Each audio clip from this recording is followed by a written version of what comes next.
I survived the house fire. Dad said Mom died. Then a cop whispered, "Ma'am, are you ready for the truth?" I was only 12 years old when our house caught fire. I remember running with my dad through the burning house to get to my mom. She was in her bedroom and I could hear her screaming for help. But when we got to the bedroom, the room was engulfed in flames and there was no way out. The last thing I remember is my dad carrying me out of the house. When I woke up, I was in a hospital bed and my dad was by my side crying. He told me that he tried to save Mom, but it was too late. She didn't make it. I couldn't believe it. One minute we were at home, the next minute my mom was gone. As the days went by, the pain of losing my mom got a little easier to handle. But then one day, when I was alone in my room, I heard a knock on my door. It was a police officer. He sat down next to me and said, "Ma'am, are you ready to hear the truth?" I was confused. What did he mean? I thought he was gonna tell me they found my mom alive or something. I nodded and he began to speak. He told me that my parents died because they were trying to save me.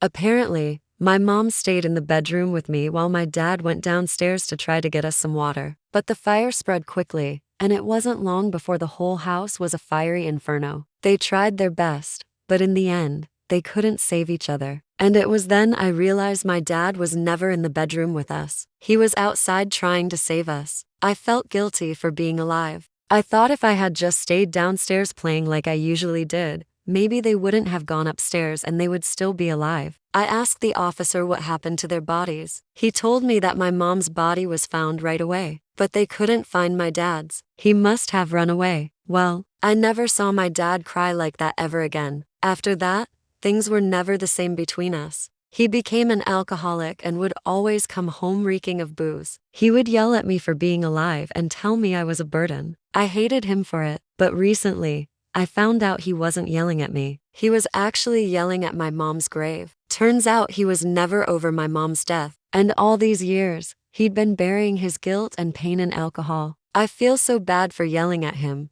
Now I know he didn't mean any of it. He was just hurting. But I also hate the fact that he never told me the truth all those years ago. If he had, I wouldn't have blamed myself for my mom's death.